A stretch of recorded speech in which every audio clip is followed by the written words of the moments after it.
What's up, NBA fan? What's up, all sports fans? This your boy JB, host of the Behind the Bench podcast networking channel. Just want to give a shout out to the rest of the crew. I'm talking about Shy, Kelvin, and Jermaine. For everyone who's tuning in, I hope that you support Behind the Bench, become a subscriber, and help make the show the best that it can be. Man, I have to share this real quick. This is a real quick video. Basketball related NBA action, as they say, is fantastic. But I gotta say, it's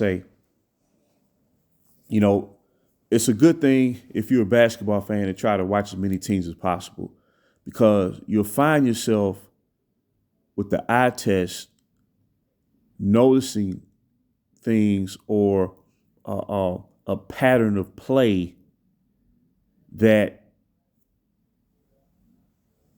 talking heads or leading voices may not initially understand, because they're not watching, teams game after game after game. I'm watching these San Antonio Spurs and this rookie sensation, Victor Wembanyama, and the talent that's around him, the young talent, Zach Collins, Jeremy Sokin, Keldon Johnson, Devin Vassell. I'm looking at this team right now. Like the other night, they upset the Phoenix Suns. They came back and beat them 115 to 114, and they beat them on the road in Phoenix. Well, I'm watching them tonight, and they're giving Phoenix the business. And San Antonio, the Spurs are going to be more competitive when people think. See, when you got a big man that know how to play, and he's only 19, so, I'm not expecting the Spurs to win the title this year. But what I'm saying is, this is an example of why the Western Conference is going to be so freaking tough. And that really, outside of maybe the Houston Rockets and maybe the Portland Blazers, there won't be a night off in the West. The standings are already tight 5 games in. And the Spurs, if everything works out for them, they could mess around and win like 38 games instead of 28 games or 30 games. When you got a big man like that can be a threat defensively, well, that allows, perimeter defenders on the Spurs to close out on them 3-point shooters. And then you can steer the opponent, to drive to the basket where Wembanyama's just waiting on them. So when you got a big man like that, he can average close to 20 points a game in his rookie year. And it just shows, like, when they try to, diminish Michael Jordan's accomplishments, which I never thought in a million years that, I would be witnessing. Well, Michael Jordan won 10 straight scoring titles in the era of all-time elite big men. From Moses Malone to Robert Parrish to Kareem Abdul-Jabbar to Jack Sigma to Bob Lanier to Brad Daugherty. And then we talking about the cream of the crops at that point. The Shaquille O'Neals, the David Robinsons, the Patrick Ewings, the Akeem Olajuwons, the Alonzo Mourners, the Kembe Mutombos, even Tim Duncan.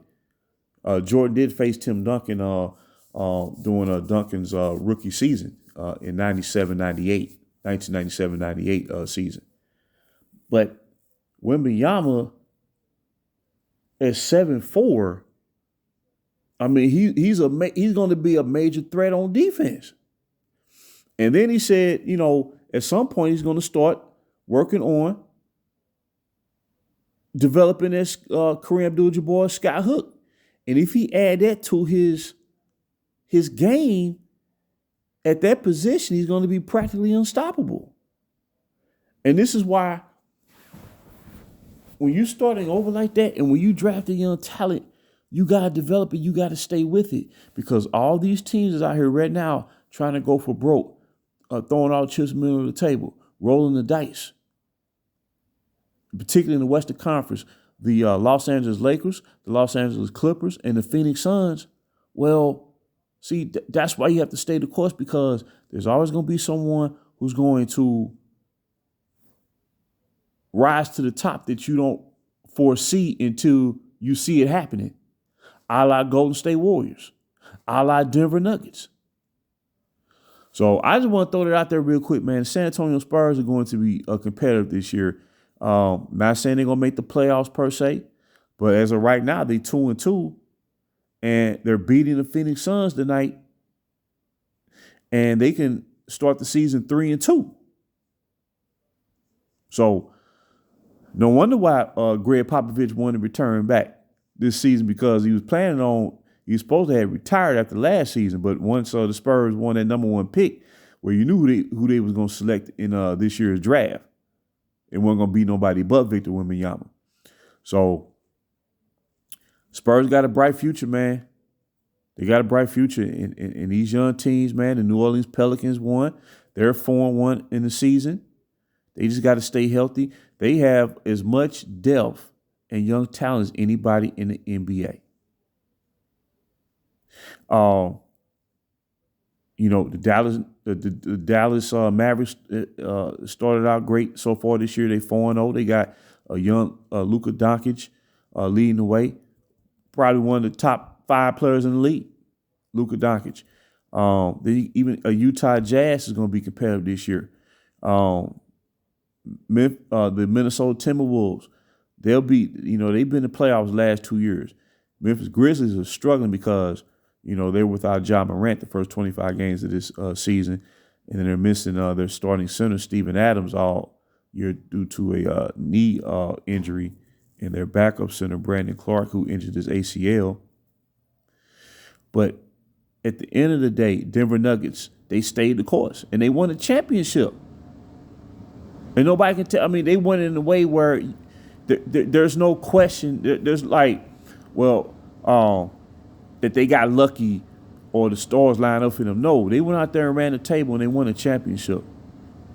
So for teams out there, especially small market teams, Sacramento Kings too. Sacramento Kings, this Western Conference is going to be brutal. It's going to be brutal. And I see this being the case for the rest of the, for years to come. For years to come. So it's going to be important that you draft astutely and develop and build that talent up. So, but as of right now, the Spurs are going to be better than what people think. So I just want to drop that nugget. And until next time, this is JB for BTB Behind the Bench.